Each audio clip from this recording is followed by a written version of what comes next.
SpaceX के dragon capsule में बैठे डग हर्ली और बॉब बेनकेन इस यात्रा के शुरू होने से पहले ही जानते थे कि वो इतिहास रचने जा रहे हैं। उनके सफर का आगाज भी फ्लोरिडा के उसी ऐतिहासिक स्टेशन से हुआ जहां से करीब आधी सदी पहले अपोलो ने उड़ान भरी थी।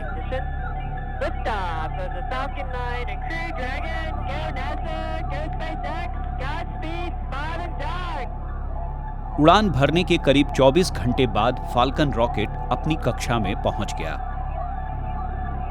इस दौरान उसकी रफ्तार करीब 27,000 किलोमीटर प्रति घंटे थी। इतनी तेज गति से अंतर्राष्ट्रीय अंतरिक्ष स्टेशन ISS पर पहुंचने के बाद यात्रियों को महसूस हुआ कि ये सफर पिछली बारों की तुलना में कितना आसान था, और ISS पर डॉकिंग के तो क्या कहने।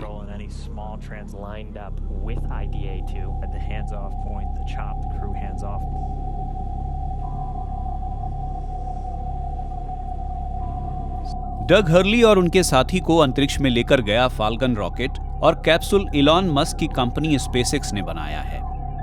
इलॉन मस्क बीते कई सालों से इंसान को अंतरिक्ष में भेजने की तैयारी में जुटे हैं। उन्हें लगता है कि देर सबेर धरती पर मौजूदा संसाधन कम पड़ेगा, इसलिए वैकल्पिक रास्ते तलाशने होंगे। अंतरिक्ष में बस्तियां बसाना उनका सपना है। आखिरकार इस हफ्ते उनके सपने का पहला चरण साकार हो गया। इससे पहले उनके रॉकेट ने कई बार अंतरिक्ष स्टेशन तक सामान पहुंचाया था। इस बार इसमें इंसान भी शामिल हो गया। मनुष्य और सामान को अंतरिक्ष में ले जाने वाले इलॉन मस्क का तंत्र सचमुच लाजवाब है। बार बार इस्तेमाल में सक्षम रॉकेट और कैप्सूल का खर्च दूसरे रॉकेटों की तुलना में काफी कम है। तकनीक इतनी जबरदस्त है कि सफर के दौरान पूरे रास्ते में रॉकेट को न सिर्फ नासा के अधिकारी बल्कि आम लोग भी देख रहे थे। रॉकेट के सहारे ड्रैगन अपनी मंजिल पर बहुत आसानी से पहुंचा। कैप्सूल का दरवाजा खोलकर जब यात्रियों को स्टेशन में दाखिल कराया गया तो देखने वालों की खुशी का ठिकाना न रहा। आम लोगों के अंतरिक्ष में घूमने का सपना अब इतने पास आ गया है कि आप उसे छू सकते हैं। पृथ्वी की राजनीतिक सीमा से बाहर जाने का शायद वक्त आ गया है।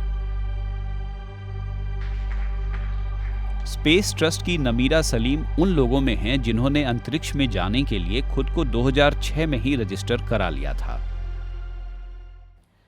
अंतरिक्ष से पृथ्वी को देखना ये विहंगम दृश्य हमेशा से अंतरिक्ष यात्रियों को प्रेरणा देता रहा है। ये वो दुनिया है जहां से देखने पर राजनीतिक सीमाएं खत्म हो जाती हैं। मानव की अंतरिक्ष की उड़ान हमारी साझी मानवता को प्रेरित करती है और करोड़ों ध्रुवों में से एक होने का एहसास कराती है। स्पेसएक्स की इस शानदार कामयाबी ने दुनिया भर के युवाओं और बुजुर्गों में एक लहर पैदा की है। अलग अलग देशों की उन पीढ़ियों के एक होने का वक्त आ गया है, खासकर उन देशों में जिनका अपना अंतरिक्ष कार्यक्रम नहीं है। सितारों की दुनिया में हम बहुत सारे मंगलवासियों को उभरते देखेंगे। इलॉन मस्क ने फाल्कन रॉकेट और ड्रैगन कैप्सूल बनाकर अंतरिक्ष कार्यक्रमों में सरकार के एकाधिकार को तोड़ दिया है। उनकी कोशिशों से 9 साल के बाद अमेरिका अपनी ही धरती से यात्रियों को अंतरिक्ष में भेज सका। 2011 के बाद अंतरिक्ष में जाने के लिए अमेरिका रूस के भरोसे था। जाहिर है कि कम खर्चे वाली इस सेवा का फायदा उठाने में कोई पीछे नहीं रहना चाहेगा। ये रॉकेट और ड्रैगन ही इलॉन मस्क की अकेली कामयाबी नहीं है। बेहद उन्नत इलेक्ट्रिक कार टेस्ला बना करके भी उन्होंने खूब नाम कमाया है।